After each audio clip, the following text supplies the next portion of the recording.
Depuis 3 ans, il est interdit d'acheter une seule perruche ou d'envoyer une souris par la poste. La nouvelle loi sur la protection des animaux a fait couler beaucoup d'encre. Mais une de ces dispositions est passée totalement inaperçue et pour cause. Elle concerne un tabou absolu. Les relations sexuelles entre être humain et animal sont désormais passibles de prison. La zoophilie a toujours choqué, nous en parlerons ensuite avec la sociologue historienne Valérie Gorin. Valérie Gorin, bonsoir. Bonsoir. Nous vous retrouvons après la diffusion du reportage. Mais d'abord, de quoi parle-t-on en Allemagne, où cette pratique pour le moins particulière est tolérée? Marianne Collier et Philippe Calam ont recueilli 2 témoignages étonnants. Sur mon bras, j'ai tatoué le signe Zeta et un cheval. Le Zeta est en fait le signe de reconnaissance internationale des zoophiles. Un Zeta avec un cercle yin et yang. Et le cheval, c'est quelque chose de très personnel. C'est parce que j'aime les chevaux.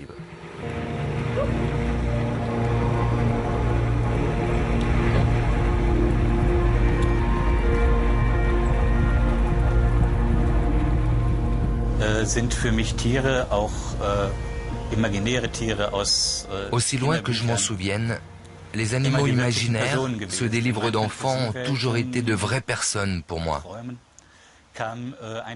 Dans mes fantasmes, dans mes rêves, il y avait surtout des animaux et très rarement, voire jamais des humains. C'est à l'adolescence que sont apparues les pensées érotiques, l'attraction érotique pour les animaux. Die erotische Anziehung auf Tiere ausgeweitet. Je pense aux chevaux depuis que j'ai des pensées érotiques, c'est-à-dire depuis la puberté. Et bien sûr que je me rappelle de ma première fois, parce que c'était une expérience décisive. C'est au bord du Rhin, à Düsseldorf, que ces 2 Allemands nous ont donné rendez-vous. Ils ont accepté de nous parler de leur attirance très particulière pour les animaux. Quand je regarde un animal dans les yeux, j'ai une impression, je l'apprécie ou je ne l'apprécie pas. Ce contact, disons, ésotérique permet de voir si on s'aime ou pas. Les chevaux sont pour moi les créatures parfaites. J'aime leurs muscles, leurs mouvements, j'aime leur odeur, j'aime toucher leur peau. Enfin, j'aime tout. Aussi leur beauté intérieure, naturellement. Et pour moi, ils sont également sexuellement attirants.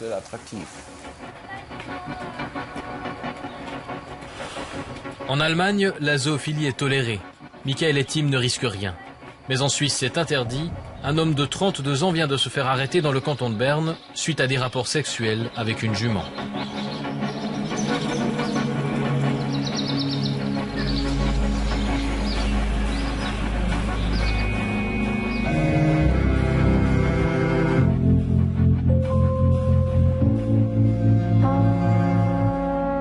La zoophilie, une pratique taboue qui choque et dérange. Pour mieux comprendre, nous nous sommes adressés au sexologue Xavier Pislor. La pratique zoophilique est très variée. Je veux dire, on est vraiment dans un domaine qui est assez hétéroclite.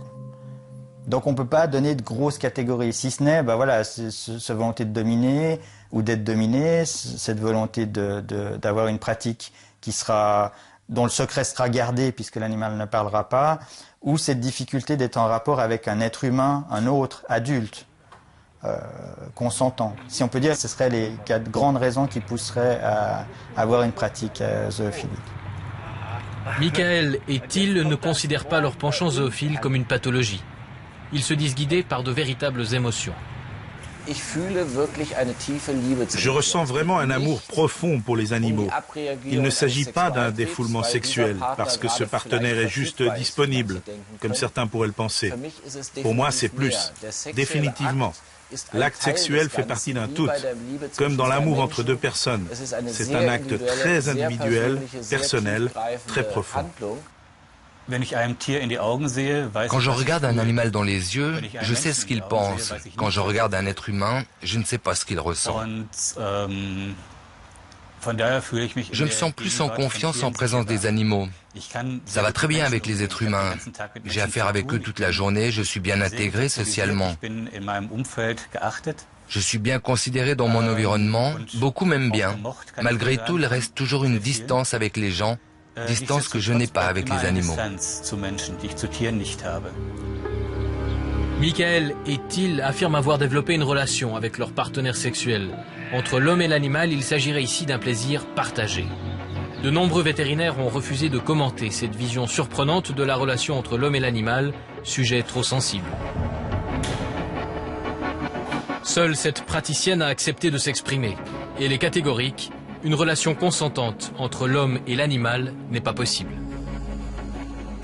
Avec un animal, on ne peut pas communiquer comme on peut communiquer avec des êtres humains. On ne peut pas parler.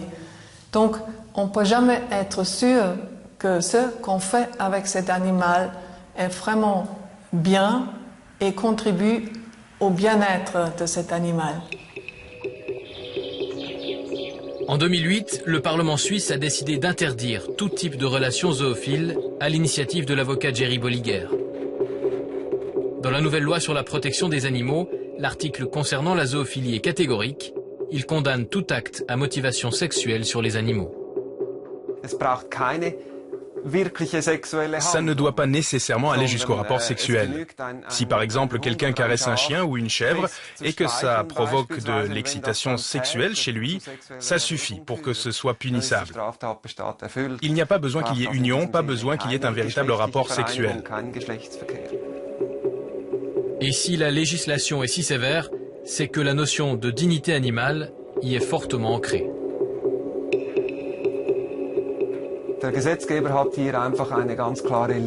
La position du législateur est très claire. Les animaux ne doivent pas être instrumentalisés ni utilisés comme jouets sexuels, parce qu'ils seraient alors blessés dans leur dignité, et c'est pour ça que nous avons cette réglementation très claire.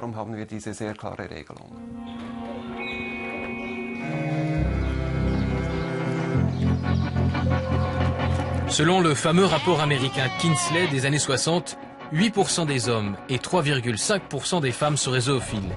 Un chiffre difficile à vérifier et qu'il faut nuancer. Pour Xavier Pislor, un acte zoophile ne doit pas toujours être considéré comme pathologique. L'adolescent qui fera une expérience pour tester quelque chose, voilà, on va être dans le normal. Le fantasme est très courant chez les hommes et chez les femmes. Maintenant, après, la pratique si c'est une pratique exclusive, si c'est une pratique qui lie aussi le fait de faire du mal ou de pas à l'animal ou de se faire du mal à soi-même, ceci va faire qu'on va se trouver plus ou moins dans le domaine pathologique ou dans quelque chose qui est plus banal et qui, dans le fond, reste du domaine de la vie privée. Une affaire privée, c'est aussi ce que considèrent de nombreux pays qui ont renoncé à toute législation. En Allemagne, Michael et Till sont pour l'instant à l'abri de poursuites pénales. Mais pour eux, la zoophilie reste difficile à vivre.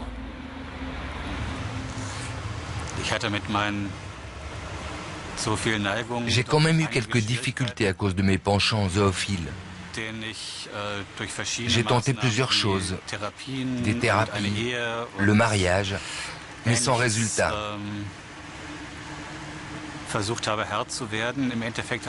Depuis que je m'accepte comme je suis, je ne suis peut-être pas heureux. Mais au moins je ne suis plus malheureux.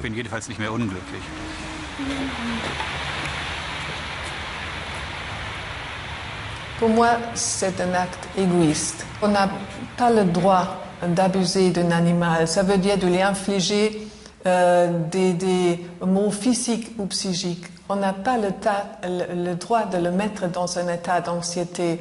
On n'a pas le droit de l'instrumentaliser. Ça veut dire de l'utiliser pour ses propres fins.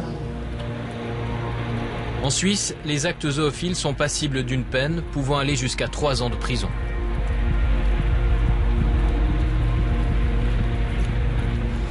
Valérie Gorin, bonsoir. Bonsoir. Vous êtes sociologue à l'Université de Genève. Alors d'abord, je précise que vous n'êtes pas spécialiste de zoophilie parce que ce n'est pas un champ d'études universitaire. En revanche, vous avez mené une étude sur la représentation animale dans les médias depuis 30 ans en Suisse. Alors, est-ce qu'on y parle de zoophilie ? Alors pas du tout, pratiquement pas. Sur plus de 4000 émissions radio, télé et presse que nous avons analysées, il n'y a effectivement qu'une seule dépêche qui mentionne un cas de zoophilie en Afghanistan. Donc on peut parler de représentativité quasi nulle pour les cas de zoophilie dans l'échantillon que nous avons sélectionné sur 30 ans. C'est quand même incroyable, non? Parce que quand on entend ce que dit le sexologue, quand on voit les résultats du rapport Kingsley, hein, qui date des années 60, mais quand même, on parle de 4% des femmes, 8% des hommes. Je veux dire, c'est un vrai champ d'analyse et pourtant, il n'y a rien. Pourquoi? Qu'est-ce qui fait peur dans la zoophilie? Alors c'est un des derniers tabous persistants en tout cas sur la sexualité et c'est associé très probablement à une peur qui est celle de l'anthropomorphisme, c'est-à-dire la mixité, la fusion entre l'espèce animale et l'espèce humaine. Donc ça peut parfois faire penser à des créatures mythologiques comme les centaures, le minotaure, mais c'est à la base la question de la frontière absolue qui doit maintenir entre les espèces et cette transgression qui est à la fois biologique puisque aucun fœtus mi-humain mi-animal ne peut durer et aussi morale. Cette transgression persiste, n'est pas tolérée et ce tabou persiste à travers les siècles. Alors justement, à travers les siècles, là je fais appel à votre casquette d'historienne. Depuis tout temps, on parle de zoophilie ou c'est un phénomène récent? Alors en tout cas, pour les traces écrites qu'on peut en avoir, il y en a déjà dans la Bible, effectivement, dans le Lévitique. Plusieurs phrases interdisent en fait la zoophilie en disant que c'est interdit de s'accoupler avec un animal, c'est impur, c'est de la perversion et que l'homme et la femme qui feraient ces actes devraient être punis de mort. Alors ça, c'est dans la Bible. Et puis, plus récemment, il y a dans les grands procès en sorcellerie, non? Alors effectivement, au Moyen-Âge déjà, il y a des cas de zoophilie qui sont jugés. Et puis, un des grands moments où on interroge ce rapport humain-animal, c'est pendant la grande vague de chasse aux sorcières, 15e, 16e siècle, où toutes sortes de traités de démonologie, de sorcellerie, décrivent les grandes réunions des sorcières où elles scelleraient le pacte avec le diable et copuleraient ensuite avec des démons ou le diable qui aurait pris l'apparence de bouc. Alors donc, ça a donc toujours été condamné, que ce soit par la justice religieuse, donc à l'époque c'est plutôt la qui parlait de bestialité. Donc cette loi, qu'est-ce qu'elle a de nouveau en fait, cette loi de la protection des animaux en Suisse? Alors la loi de protection des animaux en Suisse fait qu'elle est passée plutôt du côté de l'animal. La zoophilie est dépénalisée à partir de la fin du XVIIIe siècle, début XIXe. Elle a toujours été jugée quand il s'agissait d'actes de cruauté sur les animaux, accompagnés d'actes de cruauté. Et maintenant, avec les nouvelles lois qui sont apparues, en tout cas en Suisse, on se positionne vis-à-vis de la dignité de l'animal. C'est mentionné dans le reportage. L'animal est perçu cette fois comme une victime qui ne peut pas exprimer son consentement et donc il y a nécessité d'apporter protection, dignité, de protéger l'animal contre la domination entre guillemets humaine. Donc on ne parle même pas de soigner les êtres humains. D'ailleurs la zoophilie est considérée comme une pathologie ou pas? Alors depuis les années 80, dans le DSM, donc le manuel de diagnostic des maladies psychiatriques, a retiré la zoophilie de la liste des troubles sexuels, bien que ce type d'acte puisse encore être condamnable par la loi, comme on le voit en Suisse.